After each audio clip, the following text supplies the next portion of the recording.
Good morning, ladies and gentlemen. I'm Danny Vargas, former chairman of the Dulles Regional Chamber of Commerce. Welcome to the Candidates Forum for this district, organized by the Dulles Regional Chamber of Commerce. Our next race that we're focusing on is the Senate District 34. The incumbent is Senator Chap Peterson. His challenger is Ms. Gerarda Culliford.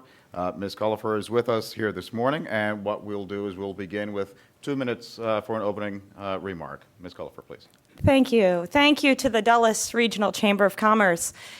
My name is Gerarda Culliford. Unfortunately, my opponent is not here today. Either two things. He's either stuck in traffic, and I look forward to his arrival, or he's unwilling to debate the issues that most affect you and me today. I'm Gerarda Culliford, and I'm asking for your vote to be your state senator, November 8th. And why am I asking for your vote? Because the American dream is not glowing taillights. I am a commuter and I am a mother, and that is why I am running. My family came to the Washington area in 1978. I grew up in this area. I grew up sitting on 495, and all these years later, 30 years later, I see the profound transportation needs still. I look forward to being a new voice, voicing new ideas, forcing the important debate that you demand of us on how do we responsibly and responsively invest in our transportation needs. I am running to cut your commute and cut your taxes precisely because I'm for your family. All we have to do is drive up and down our roads here in the 34th to know that the state Senate delegation has a lot of work to do, and I look forward to being part of that Northern Virginia delegation. Thank you for your vote. Gerarda Culliford on November 8th. Thank you.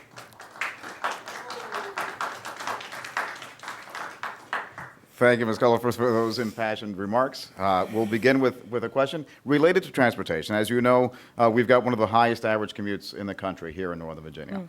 And congestion not only impacts our personal lives, but also our safety and our businesses.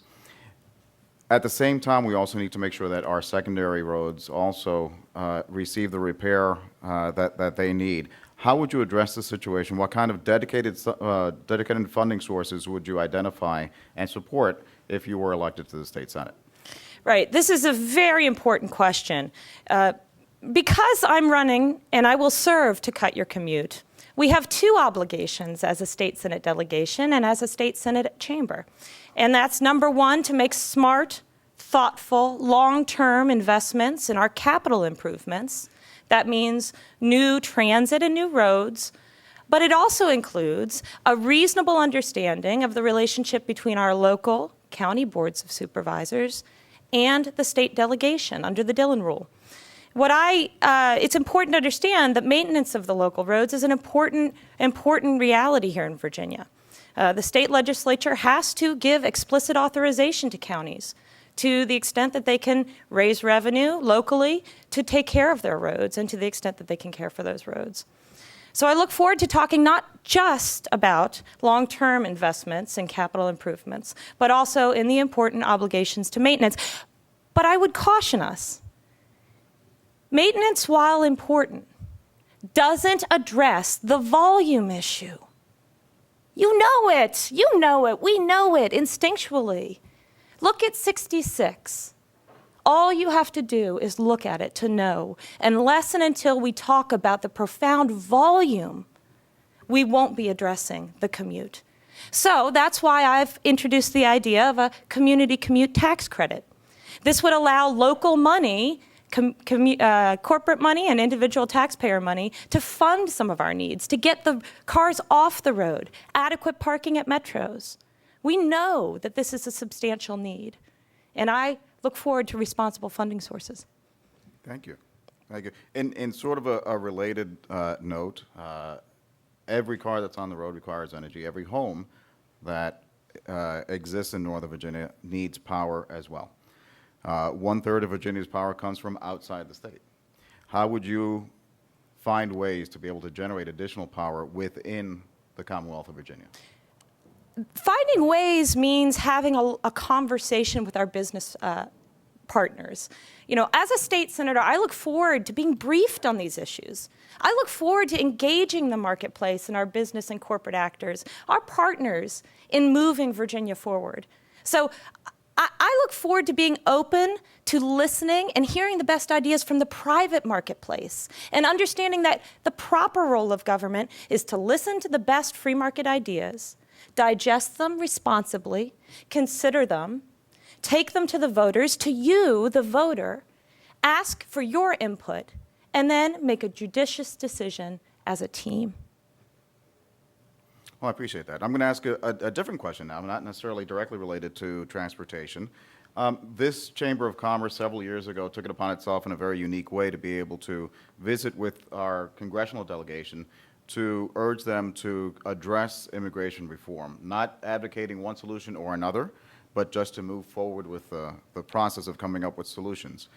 At the state level, what do you see your role being in terms of addressing immigration reform and illegal immigration in general?